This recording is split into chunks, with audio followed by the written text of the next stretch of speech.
जय भीम, जय महाराष्ट्र, जय भारत.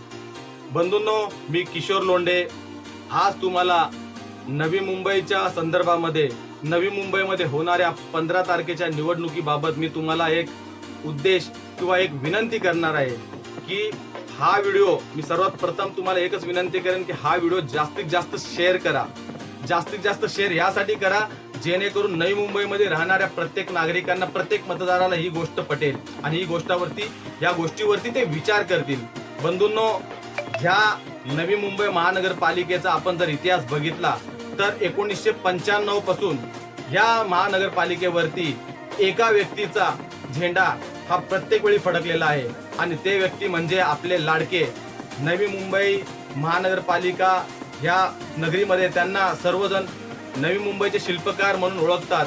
तसेच सध्याचे कॅबिनेट मंत्री व वन मंत्री आमचे लाडके गणेश नाईक साहेब, मी यांच्याबाबत तुम्हाला सांगतोय की विचार करा नाईक साहेबांचं आजच्या घडीला जे काही काम करण्याची दूरदृष्टी आहे. विचार करा, पूर्वीपासून त्यांची दूरदृष्टी असल्यामुळे नवी मुंबईमध्ये डेव्हलपमेंट होताना प्रत्येक वेळी त्यांनी आवाज उचलला आणि ज्या काही गोष्टी डेव्हलप होताना उचलायला पाहिजेत त्या त्यांनी वेळोवेळी उचललेल्या आहेत. आणि नाईक साहेबांचं व्यक्तिमत्व जर आपण बघायला गेलो तर आजच्या घडीला त्यांचं वय 75 झालेलं आहे.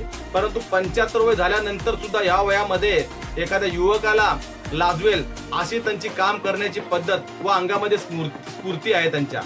स्फूर्ती एवढी त्यांच्या अंगामध्ये भरली की ती कोणत्याही गोष्टीला ते नाकारत नाहीयेत आणि प्रत्येक ठिकाणी वेगवेगळ्या ठिकाणी पूर्ण नवी मुंबई ते पिंजून काढतायत.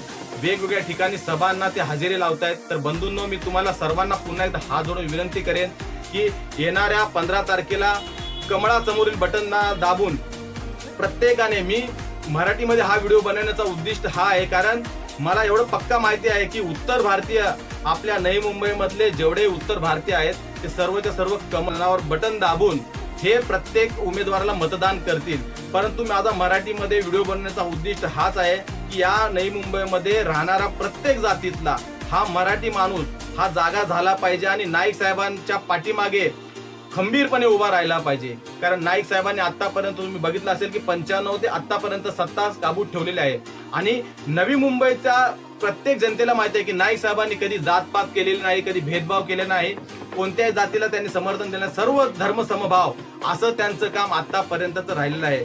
तर मी तुम्हाला तीच विनंती करेन की या वयामध्ये 75 वर्षामध्ये सुद्धा जर या मेहनतीने ते काम करत असतील तर आपण सुद्धा त्यांच्या पाठीमागे उभं राहिलं पाहिजे. आणि लक्षात घ्या की 75 वय झालेलं आहे तरी सुद्धा ते आताही म्हणतात, त्यांच्या भाषेमध्ये जर बोलायचं झालं तर आय एम मेंटली आणि फिजिकली फिट.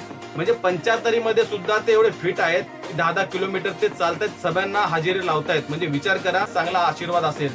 तर बंधूंनो, मी तुम्हाला सांगेन की हे जे मोरबे धरण असेल आपलं किंवा नवी मुंबई ज्या काही डेव्हलपमेंट झालेले आहेत आणि आपल्याला आजच्या घडीला ज्या काही पाण्याची सुविधा झालेली आहे ती फक्त आणि फक्त नाईक घराण्यामुळे झालेली आहे.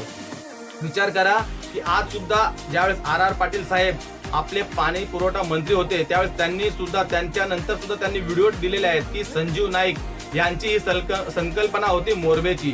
साहेब, काही जरी झालं तरी हे काम मला द्या मोरबेचं, आणि मोरबे आमच्या नवी मुंबईमध्ये झाल्यानंतर नवी मुंबईतल्या जनतेला पाण्यासाठी त्रास होणार नाही ही दूरदृष्टी त्यावेळेची नाईक परिवाराची आहे. म्हणून मी तुम्हाला सर्वांना विनंती करेन की सर्वांनी यावेळेस कमळ या बटनासमोरील बटनाला दाबून, या बटनाला दाबल्यानंतर जो आवाज होईल आणि त्यानंतर मतदान आपलं होईल. आणि पॅनल म्हणजे 4 मतदारसंघाचा एक पॅनल झालेला आहे. म्हणजे विचार करा की 4 वेळा प्रत्येकाला बटन दाबायचं आहे. तो सुद्धा व्हिडिओ मी टाकेनच.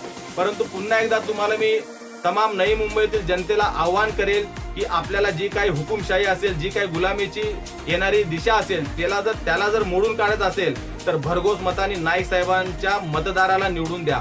विचार करा, नाईक साहेबांनी कधी जातपात केली नाही. मी 1992 नाईक साहेबांच्या भूमिकेमुळे नवी मुंबई ही आपली सेफ होती.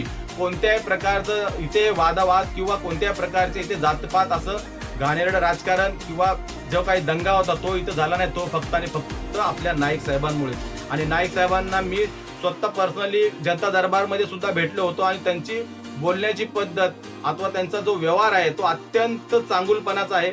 आणि प्रत्येक कार्यकर्त्याला, त्या आपल्या बीजेपी पक्षातल्याच कार्यकर्त्याला नाही तर प्रत्येक पक्षातल्या कार्यकर्त्याला ते इज्जत देतात, रिस्पेक्टफुली त्यांचं काम ऐकतात आणि एवढ्या वरच्या लेवलला गेल्यानंतर सुद्धा ते आता सुद्धा जमिनीवरती असतात. तर बंधूंनो, मी तुम्हाला हे सांगेन की त्यांच्या पाठीमागे आपल्या सर्वांना उभा राहायचं आहे यावेळेस. आणि जर आपण उभा राहिलो नाही तर उद्या पस्तावा आपल्याला होईल. त्यामुळे मी सगळ्यांना पुन्हा एकदा हात जोडून विनंती करतो की येणाऱ्या 15 तारखेला नवी मुंबईमधून ज्या ज्या ठिकाणावर आपल्याला मतदान करायचं त्यावेळेस कमळ या बटन दाबून कमळ हे बटन दाबून नाईक साहेबांच्या उमेदवाराला भरघोस मताने तुम्ही निवडून द्या. बंधूंनो, हीच माहिती तुमच्या समोर देण्यासाठी आलो होतो. थांबतो, तुमची रजा घेतो. जय भीम, जय महाराष्ट्र, जय भारत.